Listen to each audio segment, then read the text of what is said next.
All right. Thanks everybody for joining us tonight. We have a very special virtual town hall tonight. Tonight, our guest is Celeste's very own father, Lee Williams. He is a Vietnam War veteran, a community servant, happens to be our campaign chair. And we're so glad that he's our campaign treasurer. Sorry, I misspoke. He happens to be our campaign treasurer, and I'm so glad that he's with us tonight. Thanks, Lee, for joining us. Glad to be here. And of course, we have your favorite nurse running for Congress, Celeste Williams. Celeste, thanks for joining us tonight. We wouldn't be here without me, would we? We would not. It would not be as fun of a conversation for sure. No, it would not. So tonight, because it's Celeste's dad, I'm going to get the conversation rolling. And then I'm going to duck out and let the two of them just have a father-daughter chat. And I'll come back whenever it's time to address your questions. So if you have any questions, please feel free to put them in the comments, and I will be following along on my phone so that I can relay your questions to Celeste and Lee. So I'm going to get us started by asking a fun question. Lee, would you mind sharing with our viewers a fun fact about Celeste from her childhood? Fun fact from her childhood. I'm going to say all the way up to high school. A fun fact is she graduated from high school with 18 sports letters. I forgot about that. She and her sister both, they did that. I tell everybody it was a small school and everybody played. So anyway, there were lots of games to play. My wife and I spent most of our time on the road going to ball games. Ball games or track meets? Both, yes. Yeah. I meant to say doing both of those things. Well, that was pretty tame, Dad. I was afraid you were gonna say something more ornery, but that was no, you were going on. I have other facts. I know where all the skeletons are buried. Well, thank you for being so kind to me, Dad. You're welcome, my dear. Well, I will start off with I would just like to ask, what did it mean to be a Marine to you? You know, it meant a lot. You know, I joined the Marines when I was 17. I was still in high school. And I was just working class kid, you know, son of a sharecropper who went broke. Yeah. And went to town and got a job at Tinker Air Force Base. And, you know, the thing then was to just, you know, go through high school. Maybe you'll get married right away.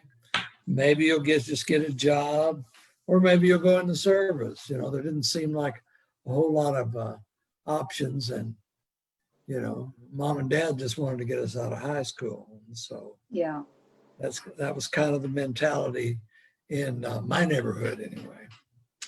And in what way would you say that the experience of your service changed your perspective of the world? Well, it gave it a greater vision of the world. You know, growing up in Oklahoma, I think I remember leaving the state once or twice I think once to go visit my brother when he was graduating from boot camp in Colorado with the whole family, all of us loaded up in one car. I would like to interject here too, that there were 7 kids in my dad's family. So like, I'm sure that you guys were packed in there like sardines. Oh yeah, and there was no fighting. No fighting, you know. For real? For real. Is that just because the consequences were more dire? The consequences could have been severe, yes. Or you all were just such good kids. Didn't want to upset Mom and Dad. Well, what happened to Harmony and I? What happened? You guys didn't seem to care at all about upsetting Mom and Dad.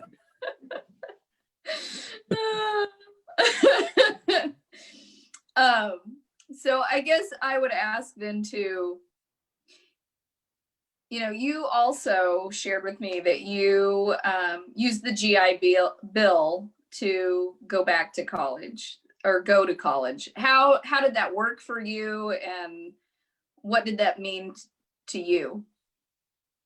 Well, you mentioned there were 7 kids. I was the first to go to college and get a degree, and I was the 5th. But I got out of the Marines when I was 20. Kind of restless youth, didn't know what I wanted to do, had some jobs, had some girlfriends, and first one thing and the other. I tell most people I just ran around and drank for a year after I got out of the Marines, and finally decided I ought to do something with my life. And that was when I decided I was going to stop that, and I was going to go to college and move away to a small town away from all of it and go to college. And fortunately for you, that was where I met your mother. Yes. So from my perspective, which you did not finish your degree at that time. I did. That was later. That was a 2-year institution, and I did get my associate degree. Yes. Yes. And then later on, you did go back to college again. But I think about, that education that you received allowed you to get a better paying job. Oh, absolutely. And I do think that there was a noticeable difference in the income that we had as a family when I think of whenever I was a small child versus when I was in high school and you had finished your degree by that time, or you had gotten your bachelor's degree. And there was we had more money then. I'm not saying we were wealthy, but we weren't living in a rent house out on a farm. We had a comfortable life. And I certainly think that programs like the GI Bill do really provide an opportunity for someone to do better and to be able to have a better paying job. Those economic and educational opportunities do pay off. And certainly with the cost of college now, I think the GI Bill is probably really important. Absolutely. Of course, I was 47 when I finally got my degree. Mm-hmm. Slow learner. But, I tell everybody I took 20 years off and then went back. But, it changed the whole concept. I was working my background was electrical, and so I was primarily electrical and instrumentation in gas plants and gas processing facilities. And so, it bumped me up into management pretty quick and put me in some positions. And like I say, got to work in 3 international operations, and it was not a bad 40 years. No. So. Not bad. Without the college education, I wouldn't have been able to do what I did. Yeah. Well, I think that kind of leads back to, I think right now you are someone who benefits from Social Security and your benefits from being a veteran, and you have gotten a lot of your health care as of late at the VA. And I would like you to kind of talk about what does it mean for you and Mom for you to be able to get your care covered there, and maybe what do you think is done really well and what could be done better? The VA is they're very cautious during the COVID epidemic, but rightly so. But I think the VA gets a lot of bad press. There are some things that are not quite exact. However, you find that in any big organization, no matter what it Absolutely. is. And if I look at it from the standpoint of like, if I want to see a specialist at the VA, can be any specialty. And if my primary care doctor tells, say, hey, you need to see a urologist. And so you have the option at that time, they notify the urology department, and and they will call you within a week and to set up an appointment. And if it's going to be more than 30 days, they will allow you to go outside of the system. But I've done it both ways. I booked doctors in certain specialties through the VA, and then went and tried it through the private sector at the same time to see, and it was the same waiting period. And Yes. so it's. I do think it's interesting that there's this misconception that if you have the privatized healthcare, that there's like no waiting list. And that's just not the case at all. Certainly I've put in referrals, just as an example, for rheumatology, or for another one that's difficult to get people in is psychiatry. And sometimes it is 9 months to a year wait. And I know, as your daughter, you've never had to wait 9 months to a year to get an appointment somewhere.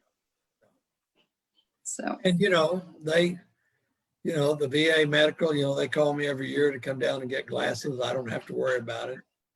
And they call me on my appointments, and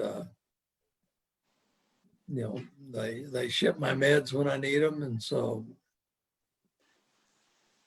which is a nice it's a little, hospital. It's a hospital. It's not a guest house. no, it's not. And I do think, that you just brought up, you get your medicine shipped to you. And I think right now, when we've had all this politicization of the postal service, like, there's a huge percentage of veterans who get their medication through the mail. And again, another reason to fund it properly so my dad can get his medicine on time. So, People being cranky.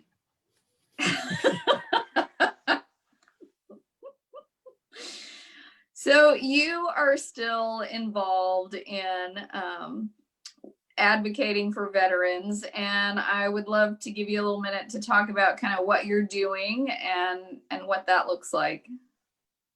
All right. When I started thinking about retiring back in, I'd say I was about 65, and I belonged to various veterans organizations, the American Legion, the VFW, and I got to looking at the other guys my age, and they didn't look very good. We didn't look very healthy. So that was when I started taking yoga when I was 65, and for me, it fit perfectly. It doesn't fit for everybody, but for me, it fit perfectly. And I made up my mind that eventually I was going to teach yoga to veterans. And so when I was 70, I went to yoga teacher training in Costa Rica for a month. Came back from that, and I met a lady there at the VA who got me in the physical therapy group, and I was teaching a little half-hour class, and this other lady tracked me down, and so she got me to teach in 2-hour-long classes to veterans, older veterans, and which are now online. I teach 2 classes a week online through the VA video conferencing system. I also advocate for the Veterans Yoga Project. And the Veterans Yoga Project is a group that has dedicated itself to work with veterans who are returning from fields of battle with various forms of post-traumatic stress syndrome. And so we use yoga and mindful resilience training to help the veteran. This training will not cure you from your PTSD. However, it may help you to recognize it when you find yourself in a situation where you can feel your temperature rising and you're feeling the shortness of breath, and maybe you're perspiring a little bit and you're just getting ready to reach out and hurt somebody. To maybe help pull you back inward and recognize what's going on before it escalates and help you focus more inward and control yourself until you can mainly just breathe. If you can just close your eyes, that's what I do when I find myself about to go over the edge. I'm sorry that I laugh at that, but I that's being someone who has lived with you for a long time. Who didn't know this technique back then, but now I will stop.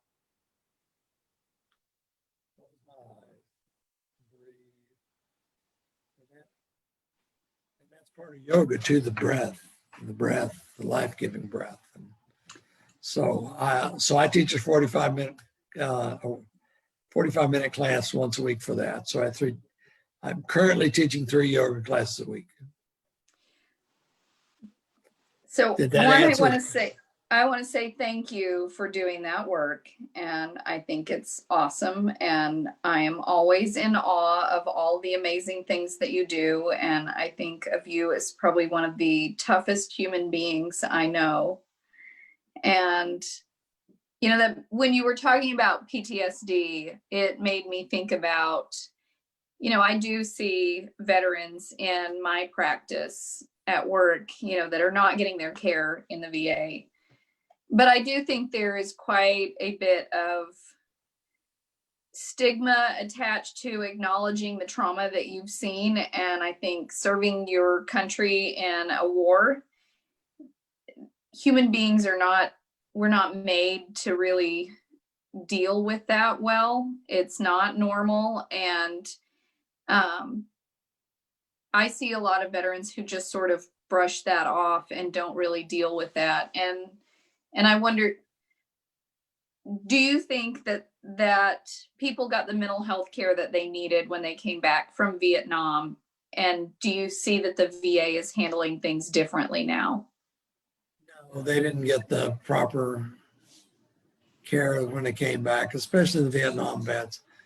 They recognize it more now with the Gulf War vets, but you get all of us old Vietnam vets that are wandering around too. Many of them homeless in places like Southern California. And, but the VA in Fayetteville, I can speak to that because I know that's going on. They are building a brand new, they have a mental health facility there now, but they're enlarging it tremendously. I think it's a 5 or 6 story structure there on the grounds of the VA. It'll all tie into the complex. And we're also hoping that we get a yoga room in that complex. Word is there's supposed to be one, but you know, my class, I've had as many as 20 students in a space for the size big enough for about 14. So, you know, when we can go back to in person, you'll get more people coming. Yes. Yeah. So I think about a conversation we had a few years ago when I was thinking about Veterans Day and what that meant to me. And I basically just kind of stole some of your words. And And you talked about how it was important to serve, that you didn't expect everybody to understand what you'd been through. And I think about the fact that, you know, you had friends who didn't get to come home from that war. And I think it is so important as a country that we honor those who are willing to serve. And I'm curious, what do you want looking forward on care for veterans?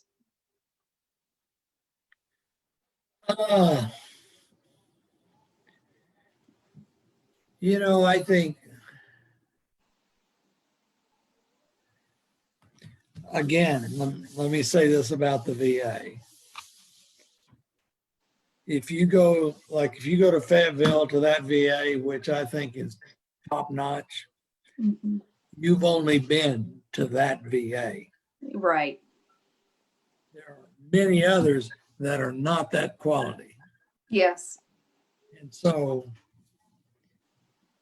I think in some places, yes, they're working diligently to give them the care that they need. Some places not so much. And so the VA is better. The VA is better now than they were when I got out of the Marines in the service. And you know, you talked about military service. You should also mention that I have 3 brothers, and all of them are military veterans. You know, and so, but see, where was I going with this? The brothers of the military veterans, but yeah, the VAs, I think I get good quality care. And the VA, when me and your Uncle Ray got out of the military in the Vietnam era, that your Uncle Ray had 2 Purple Hearts, and they had messed up his hip. They took 2 rounds in the back and messed up his hip, and he went to the VA, and they really didn't want to see him. They didn't think he had any problems. You know, they gave him a 10% disability for the jungle rot on his feet, and that was it.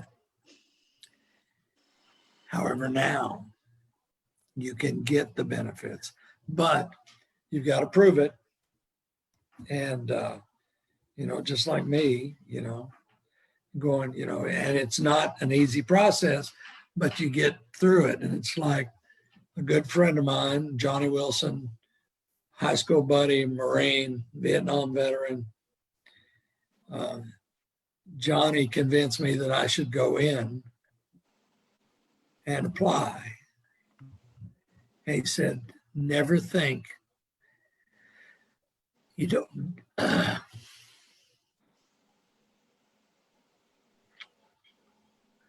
never think you don't deserve it. Because you do. And I think of you are the epitome of what a Marine is to me. Semper Fi. Always faithful to your family and to your country. And I love you, Dad. And I'm also just going to, who is also very sensitive as well, who would sit and watch Old Yeller with me as a kid and cry. And I love you for that. And, you know, I think that a lot of times people say there shouldn't be crying in politics. And I think there's not enough.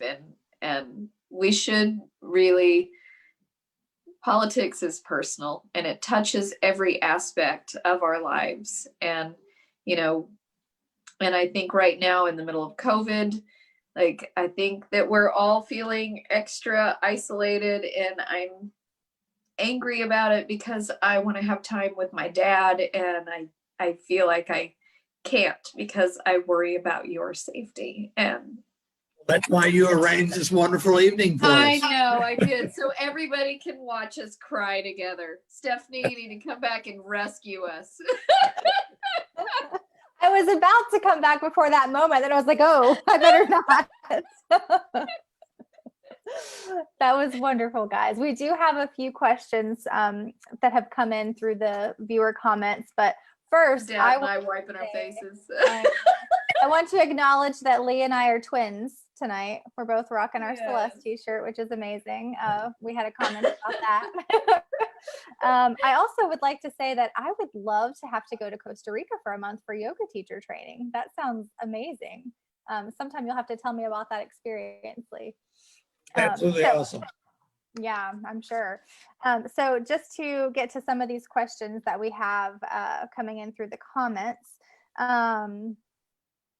Well, there was one comment that just also acknowledged that the GI Bill was a game changer in his life. He said that because of the GI Bill, he was able to go to undergrad with no cost, and they paid for half of law school. So it is an amazing program that's available to folks. We have a question here asking if you have a political idol and who is it and why? And Is that to me or Dad? It didn't specify. I think both of you should answer. I'll let Dad go first. Are you expecting me to say Celeste? That's the best answer. That's hilarious. I would, in my lifetime, I've seen quite a few presidents, and I didn't appreciate him at first, but I think Obama. Mhm. I think Obama. Don't you miss having a big controversy over a tan suit? Like that was our a big controversy. We have way bigger fish to fry now. Myself, I would say Governor Ann Richards. I remember one of my earliest political memories. Mom and Dad were always interested in politics. And I remember sitting on the floor in our little farmhouse and seeing Ann Richards address the Democratic National Convention. And she was fiery and authentic and witty. And, that's probably one of my earliest political memories. And if I have a difficult day, sometimes I will find an old Ann Richards speech and watch her and feel inspired again. And it's shocking how the issues that she talked about then are the same issues that we're talking about now. For sure. The next question is a lighthearted question. When you're not on the campaign trail, is there a certain television show that you like to binge? I am like the worst person to ask that. Like I knew that would be your answer. I don't watch TV. Like I don't even watch cable news. Like I miss I do like some documentaries and things like that, which again I realize is a ridiculous answer. I knew that would be your answer. As soon as I read it, I was like, she's not going to have a TV show to even say. No, give me a book or a print article and I'm happy. Well, speaking of TV, we did have a comment come through saying that they had seen our new TV ad on TV and loved it. How does it feel to be on TV yourself, Celeste? I think it's what we should be doing right now. So again, I'm not on TV, so I'm not really seeing it as much. Dad, have you even seen it? I have not seen it yet. We have friends who have told us they have seen it. They ask if the chickens were really yours. Yes, it was filmed in my I yard. informed them I thought they were. Yeah. I actually got attacked by one of my roosters during the filming of that, and I had a great big old bruise on the inside of my leg from him. So, yeah. True story. I saw the photo. Yeah, I do love that it was filmed in your very own backyard. You don't get Yes. any more authentic than that to Celeste's life. And if anyone has ever read her bio on our website, it talks about that. Like I can't even name all of your animals. It's like chickens and Rhodesian what is it? Rhodesian A Ridgeback? Rhodesian Ridgeback, yeah. Ducks, peacocks, a yeah. bearded dragon, There rabbit. you go. It's quite a zoo going on. Yes, plus 4 children, and that's the bigger zoo. For sure, for sure. Well, I want to let you know, Lee, that I did drop a link for the Veterans Yoga Project in the comments. So anybody who's watching, you can check out more information about that. Just click on that link in the comments and find out more about that. The last question I'm going to ask Lee from one of our comments is asking if there's one lesson that you learned from your fellow Marines that you wish our current commander-in-chief would be made aware of. I'm sorry that I'm snickering at this. This is dangerous to ask him this. I could have worn my bone spur t-shirt tonight, Yeah. but I didn't.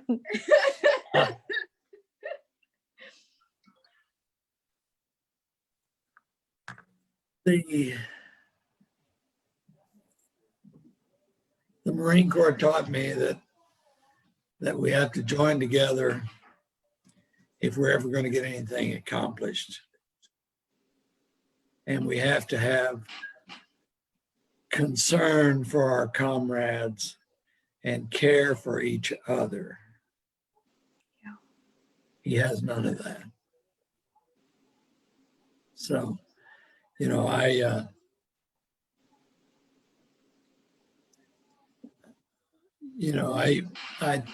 tell everybody too, I didn't vote for Bill Clinton because Bill was because he was a draft dodger, I felt.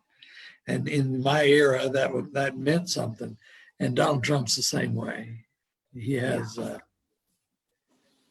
I think early on he was talking about his armies. And that infuriated me. They're not his armies. So anyway, yeah, that's Well, thank you next for question. sharing that with us, Lee.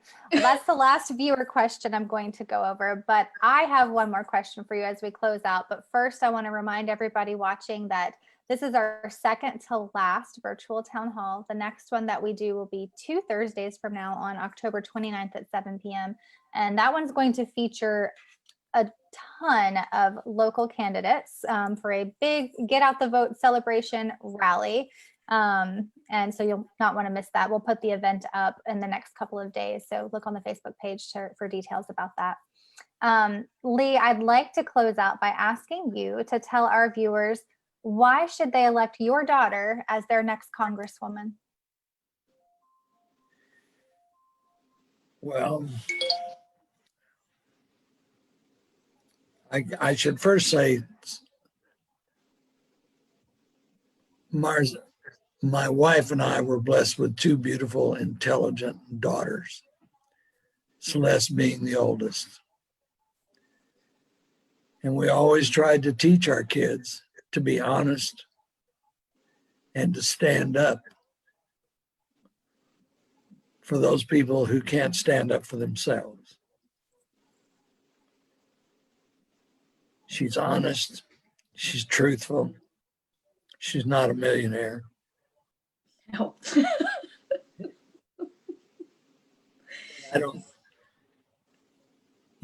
I have people, I had a friend here a while back ask me when found out Celeste was running for Congress, oh, why would you want her to go up there and be associated with that?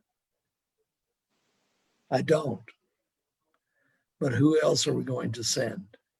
Yeah. You know, if we just keep letting the schmucks and the jerks of the world run for office and get elected, then that's what we're going to have. And if they, you know, we need somebody who can listen and hopefully come up with the right prescription for this sickness we have. So Thank you, Lee. We appreciate that. And Celeste, if you want to close us out and say goodbye to everyone watching. Goodness, it's hard to follow all of that. I would just like to say thank you, everybody, for joining and letting me share my wonderful dad with you, who certainly is half of why I'm the way I am now. So good or bad. It is in large part to you and Mom, and I say thank you. And so thank you everyone for joining us and letting us share this conversation with you. And I hope that you have a plan to vote and that you are talking to your friends and family members so that you make sure that they vote so we can all multiply those efforts. And I suppose I could also ask for financial contributions again too, but you know the drill. Sign up to volunteer, donate, get involved. Our democracy is only as healthy and as strong as the voices who are being represented in it. And the United States and the 3rd Congressional District contain a multitude of voices. So get involved and let your voice be heard. Thank you. Thanks, everyone. Good night. Good night.